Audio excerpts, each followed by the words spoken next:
Last lecture के अंदर platinum cross coupling reaction का इंट्रोडक्शन और उसके बेस्ड कुछ नेम रिएक्शंस थी वो हमने समझा। उसमें हमने मेटल के बेस्ड जो मेटल के बेस्ड हम डिफ्रेंशिएट कर पा रहे थे डिफरेंट डिफरेंट नेम रिएक्शंस को, वो भी हमने समझा कि कैसे डिफरेंट डिफरेंट मेटल कैसे डिफ्रेंशिएट करते हैं डिफरेंट डिफरेंट नेम रिएक्शंस को based on the platinum cross coupling reactions. ठीक है, उनमें से एक सोनो-गसारे कपलिंग रिएक्शन है, बड़ी ही इंपॉर्टेंट कपलिंग रिएक्शन है, ध्यान से समझिएगा। देखिए सोनो-गसारे कपलिंग रिएक्शन के अंदर पास क्या होता है, कार्बन कार्बन बॉन्ड फॉर्मेशन सभी प्लेटिनम क्रॉस कपलिंग रिएक्शन के अंदर होगा। क्रॉस कपलिंग रिएक्शंस, जी हाँ, लास्ट लेक्चर इंट्रोडक्शन समझाया था, इसमें कोई समझने की जरूरत नहीं है। अब बात आती है एक इंपॉर्टेंट थिंग की है, क्या है, देखिए कोई भी रिएक्शन अपने पास होती है उसमें हमारे पास सबस्ट्रेट होता है, रिएजेंट होता है, देन प्रोडक्ट अपने को मिलता है। तो रिएजेंट और सबस्ट्रेट के बीच में इंटरेक्शन होता है तभी तो प्रोडक्ट मिलता है, उसके बिना इंटरेक्शन हुए बिना अपने को प्रोडक्ट मिल ही नहीं सकता। तो यहाँ पर अपने पास जो substrate as a terminal alkyne होगा और अपने पास अराइल और विनाइल हैलाइड्स अपने पास यहाँ पर होगा। दोनों का इंटरेक्शन होने के बाद अपने पास क्या होगा, रिएक्शन प्रोसीड होगी। और रिएक्शन कैसे प्रोसीड होगी वो मैं आपको कैटालिटिक मैनर में, आपको साइक्लिक मैनर में मैं आपको इंट्रोडक्शन उसका मैं करवा दूंगा अभी। ठीक है, एक बेसिक स्ट्रक्चर्स मैं इसके लिए बता देता हूं आपको। इस बेसिक स्ट्रक्चर आपकी स्क्रीन पे है कि अल्काइन की रिएक्शन, अल्काइन के जो अपने पास है, इसकी मैं अगर अराइल विनाइल हैलाइड्स के साथ करूं, आर डैश का मतलब यहाँ पर अराइल और विनाइल ग्रुप हो सकते हैं। ठीक है, प्लेटिनम कैटलिस्ट हम सभी में यूज करेंगे, कोई डिफरेंट थिंग नहीं है, जितने भी 6-7 मैंने नेम रिएक्शन बताए सभी में यूज करेंगे, बेस यूज करेंगे। और one of the most important thing दोस्तों क्या है, कॉपर। यहीं से ही अपना खेल खत्म हो जाता है कि सोनो-गसारे कपलिंग रिएक्शन है, स्टीली कपलिंग रिएक्शन है। तो यहाँ पर कॉपर मैंने लगाया, that is the Sonogashira coupling reaction. तो हुआ क्या, अपने पास यहाँ पर कार्बन कार्बन बॉन्ड फॉर्मेशन हो गई। आइए समझते हैं इसका साइक्लिक मैनर में हम कैसे इसका मैकेनिस्टिक वर्क हम इसको कर सकते हैं। आइए समझते हैं इसकी कैटालिटिक साइकिल कि कैसे इसको हम मैकेनिस्टिक वर्क से हम इसको समझ सकते हैं। देखिए लास्ट लेक्चर में बताया, जो प्लेटिनम जो स्टार्टिंग जो प्लेटिनम होता है अपने पास जीरो ऑक्सीडेशन स्टेट के अंदर होता है, उसके बाद ऑक्सीडेटिव एडिशन करेंगे। ऑक्सीडेटिव एडिशन का मतलब है कि इसकी ऑक्सीजन स्टेट बढ़ जाएगी। तो इस केस में क्या होगा, मैंने बताया कि आपको इसमें हम अराइल या विनाइल हैलाइड्स का हम यूज करते हैं, जिसकी हेल्प से अपने पास इसकी ऑक्सीजन स्टेट इंक्रीज हो जाती है, ऑक्सीडेटिव एडिशन हो जाता है। इसके बाद जो सेकंड स्टेप अपने पास होता है, जो इंट्रोडक्शन में भी मैंने आपको बताया था, ट्रांसमेटलेशन। ठीक है, ट्रांसमेटलेशन में होता क्या है, अपने पास के सामने अपने पास दो मेटल लिगेंड होते हैं।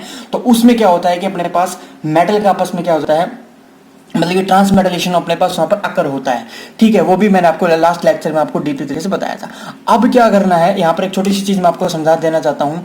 जो यहाँ पर अपने पास कॉपर कैटालिस्ट होगा, कॉपर आयोडाइड अपने पास हो सकता है। यहाँ पर कॉपर कैटालिस्ट अपने पास यहाँ पर होता है और अपने पास क्या होती है, अल्काइन होता है। तो इस सी ट्रिपल बॉन्ड के साथ सी कार्बन ट्रिपल बॉन्ड कार्बन के साथ अपने पास यहाँ पर कॉपर का इंटरेक्शन होता है, जिसकी वजह से हाइड्रोजन जो अपने पास ये वीक हो जाता है।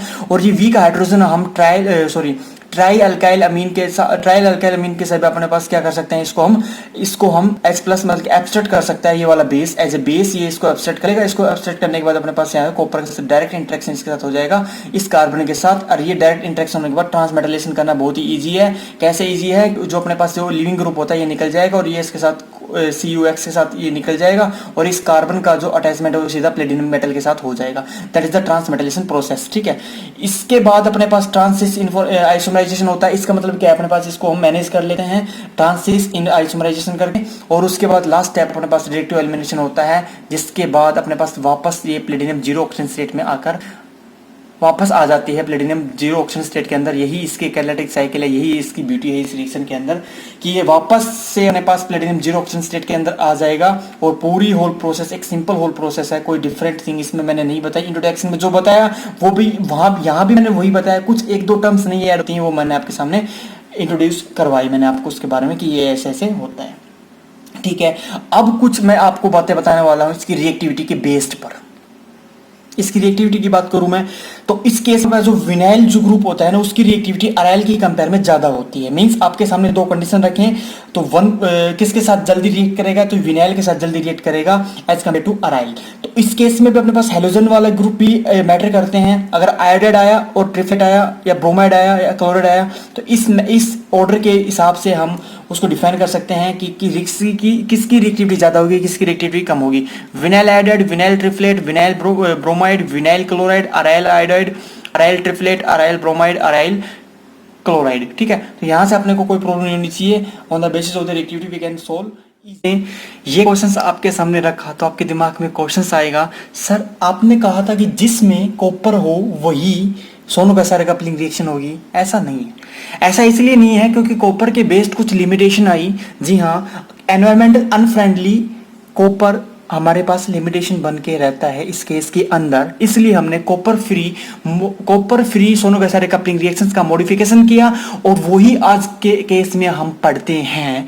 सोनो कैसारे coupling reactions copper free modification के रूप में हम इसको अब पढ़ते हैं, जिसमें हम कॉपर का यूज नहीं करते हैं। अब आइडेंटिफिकेशन कैसे करेंगे? प्लेटिनम क्रॉस कपलिंग रिएक्शन तो आप पहचान ही जाओगे, जिसमें अल्काइन का यूज हो, that is the Sonogashira coupling reactions. ठीक है, अब तक तो हमने सब इसका मैकेनिस्टिक वर्क समझा था कि मैकेनिज्म ये होता है, वो होता है, फलाना दिखा वगैरह वगैरह। ठीक है, तो सिंपल सी भाषा में मैं आपको इसका ट्रिक बता देता हूँ जो CSI या नेट में आपको चाहिए होता है।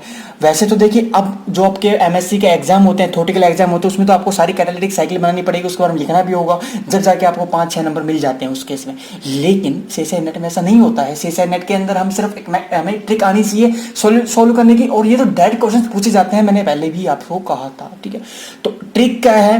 ट्रिक ये है, आप इसमें लिविंग ग्रुप ढूंढिएगा। लिविंग ग्रुप क्या होता है? लिविंग ग्रुप अपने पास हेलोजन लिविंग ग्रुप है, और भी ODS अपने पास लिविंग ग्रुप है, बहुत सारे लिविंग ग्रुप अपने पास होते हैं। तो यहाँ पर अपने पास लिविंग ग्रुप क्या है? Cl है।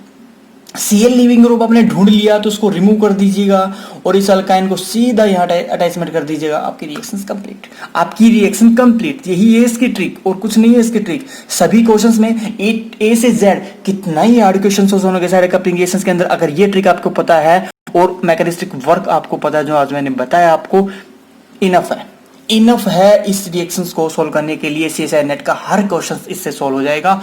आई गारंटी दिस थिंग, इस चीज की मैं गारंटी देता हूं। ठीक है, और कॉपर को हमने क्यों रिमूव किया? क्योंकि उसके कुछ ड्रॉबैक्स है, उसकी कुछ लिमिटेशंस है जी। अब कुछ इसमें एप्लीकेशंस की पार्ट की बात करें तो एप्लीकेशंस इसमें हम कौन कौन से कहाँ हम सोनो कैसारे कपलिंग रिएक्शंस यूज करते हैं? मोस्टली हम इसको फार्मास्यूटिकल इंडस्ट्रीज में हम इसको यूज करते हैं, और रिसर्चर अभी जो इस पर काम कर रहे हैं वो सोलर सेल्स में भी इसका बहुत ज़्यादा यूज हो रहा है। सोलर सेल इंडस्ट्रीज में भी इसका हम बहुत ज़्यादा यूज कर रहे हैं। ये थी इसकी एप्लीकेशंस, और कुछ थे इसके मैकेनिस्टिक वर्क, और कुछ थे इसकी ट्रिक्स, सब मैंने आपके सामने आज रख दिए। और अभी तक हमने जो सीखा है वो मैं आपके सामने बता देता हूँ। हमने अभी तक इंट्रोडक्शन समझा है, कुछ नेमिंग रिएक्शंस को हम कैसे डिफरेंशिएट कर सकते हैं on the basis of the metal, ये हमने सीखा है। तो अब मैं आपको सीधी सी एक बात बता देना चाहता हूं कि हमने एक रिएक्शंस कंप्लीट कर दी जिसका नाम है सोनो कैसारे कपलिंग रिएक्शंस। नेक्स्ट लेक्चर के अंदर मैं आपके साथ आऊंगा एक डिफरेंट, और उस केस में हम स्टेली कपलिंग रिएक्शंस, कुमाडा कपलिंग रिएक्शंस और नेगेसी कपलिंग रिएक्शंस, तीनों रिएक्शंस को मैं बहुत ही एक सिंपल मैनर में आपको मैं समझा दूंगा। By trick, by mechanistic work सभी उसमें आ जाएंगे।